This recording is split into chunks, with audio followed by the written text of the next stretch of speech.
John McEnroe and Andre Agassi were in the studio for Wimbledon men's semi-finals day.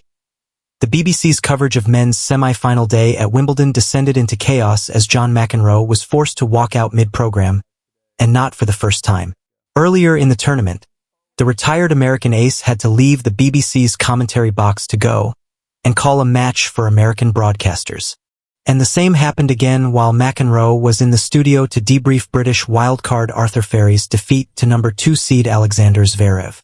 McEnroe sat alongside Claire Balding and fellow retired stars Andre Agassi and Tim Henman, but had to leave in the middle of the broadcast. It wasn't the only issue, as Agassi swore live on air while discussing 7-time former champion Novak Djokovic, something that wasn't picked up by his fellow pundits or Balding.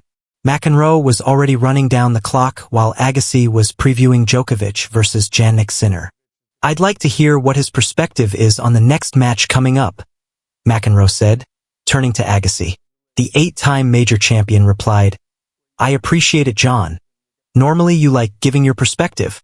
Agassi went on to discuss the Djokovic versus Sinner matchup and explained how the Serbian superstar could beat his young Italian rival.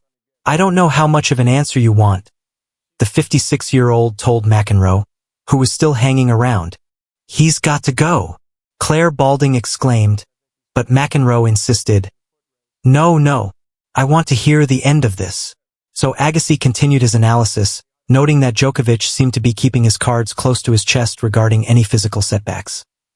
"I've also seen Novak do a lot of BING over his career about his body in certain situations, but you always feel like he's thrown a bag of tricks at you. Now, I actually feel like he's somewhat hiding some things that he's feeling," Agassi explained, though nobody picked up on the expletive. "So when he's down, behind in the point, somebody has a shot to take over, I see him doing a little bit more of that early guessing, and he's kind of choosing and picking wisely where he burns his fuel. All that is not going to play well in the long term." After Agassi had finally finished his analysis, McEnroe stood up, ready to walk out. And Balding wanted to make sure that he didn't suddenly run across the studio. "Andre, good to see you as always."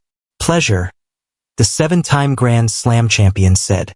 "John has got to go, and while you do, let's have a look at what Zverev did so well against Ferry," Balding said, trying to move the conversation along. Agassi argued that McEnroe had asked for his insight on Djokovic versus Zverev, and the BBC presenter replied, "I know he did want the answer, but I'm just letting him go so he doesn't walk right in front of the camera." McEnroe left the studio while replays of Zverev versus Ferry were shown, and Agassi eventually headed to the commentary box for the second semi-final.